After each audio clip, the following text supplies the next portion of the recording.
What's up, guys? Outlaw here, and I want to welcome you personally to Hunark, however it's pronounced. We'll officially decide that eventually, I guess. But welcome to our wonderful community site, and I'm putting together a different series of videos. I took a little time off.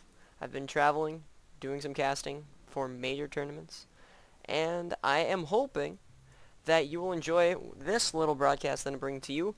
We are going to show you a game between, in the bottom left, Naniwa, and in the top right, Nestea. Now the reason why that is significant is these two have a bit of history. Naniwa kind of did a BM thing and clicked all his probes, like he probe rushed, which you literally click, drag all your probes, and just attack move at your enemy. Not a strategy. You don't do that. That's not how you win a game. It has never won any time. And the reason why he did that is he just didn't care. So this is a matchup that people have been wanting to see for a long time. This took place at the MLG Winter Arena, and it was really fun series to watch. This is game one, so I wanted to put this up for you. This is one of the most highly requested games. Now, you see here, Naniwa has put down a pylon, so it looks like he wants to go Forge first, but no, actually, he's chrono boosting his Nexus and continuing to probe up, so it looks like he wants to go Nexus first. Now, a strange thing is this is not a map you typically go Nexus first on. It's really hard to fully wall this off because it's a wide open base. Meanwhile, Nestea, one of the most ingenious Zerg players in the world, his Zerg versus Zerg is probably the best, and so you see him going for a fast spawning pool, and he'll do that in case there's any pylon block, but eventually Nestea is just going to go ahead and expand here. So now, the Zerg is on two bases. So is the Protoss. Now, if you're a Zerg player, you don't want that. I'm not surprised here to see Naniwa go ahead and put a Forge up. There it is. So he's going to start this wall off, but I don't think that's a full wall off. I think there's a little bit of a gap. No, actually, it might be correct. Not the biggest thing in the world to worry about. And he's going to send his guy out to scout. Now, at this point on this map, this is MLG Dual Site. It's a map that is kind of old now. It's been around for quite some time, but it's just never really caught on with some people. It's got that really open natural. It's a two-player map. Not exactly for everybody.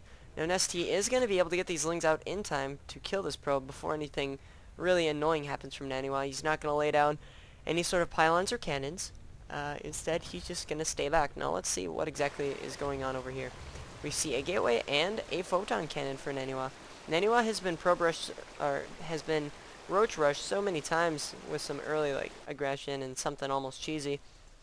Naniwa has decided to put up a photon cannon, and that's always a good decision, especially when you go Forge first. And when these lings come by to try and kill this probe as he tries to make it back home, this cannon will make sure that he survives. And one Zergling is going to go down, but the other one is just barely going to live. And let's see exactly what happens now. Nestea is continuing to drone up. He has created a Roach Warren. Now this is interesting to me because he's actually only got one queen out. He isn't making a second one. Just this one queen. Definitely mixing it up. We see a Cybernetics core now for Naniwa. And Naniwa's also got 2 gas. So this is about the 5-minute mark. Pretty soon here we'll see what Naniwa's overall strategy is. But for now, let's see what Nestea's doing. He is going to walk out with a few roaches. He's checking for any sort of pylons back here. He's going to continue to spit larva. And that allows you to get extra drones. And that allows you to get extra workers. And that's how Zergs kind of get ahead in the game really early now. They have the ability to have the fastest macro and can muster up a really strong army.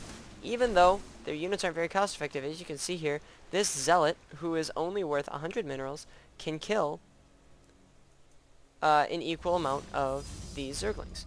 But with this early commitment of Roach pressure, because of that early Roach Warren, this means that a lot of damage could actually come towards Naniwa. Will he be able to respond to this in time? He's got no real units out besides that Zealot. It's going to realize that there's an attack going on at some point, but here comes this aggression. Let's focus on it from Naniwa's point of view. Here we go. He is going to move in. There is no hole in that wall, so he will be able to try and move around, but the probes trying to fight those lings while the roaches just taking out this cannon, and just like that, I think Nestea is going to take this. What the heck? These Zerglings are just going to move right on up. But this probe wall is very effective. There's a sentry out at the last second, but the lings will still get inside. There's extra gateways, and you actually see Naniwa's gonna have to GG. Now, the reason why this is so funny, most people don't think it's that important, but it's actually significant. Naniwa did not do anything different. He played a standard game, but it was Nestea who decided, you know what? This is payback. You did something kind of shameful to me last time we were supposed to play, and now that I have 3 games against you, I'm gonna do something a little crazy. And Nestea just fully rushed him with roaches and lings. And it's a 4-roach rush. And it's very interesting because this is usually something that a lot of Protoss players hate when they go forge first. So Naniwa kind of getting trolled a little bit. But still, it was a very interesting game. This is one game in a series that I'm going to be giving to you about that entire set of tournaments. So hopefully you guys enjoyed this. It was a lot of fun to watch this and check it out. But I will check you guys later. This was a recommended game by me, so feel free to recommend other games below if you are a big fan of StarCraft, or just let me know if there's anything that you would like to do. That wraps up this game that I think was pretty darn clever.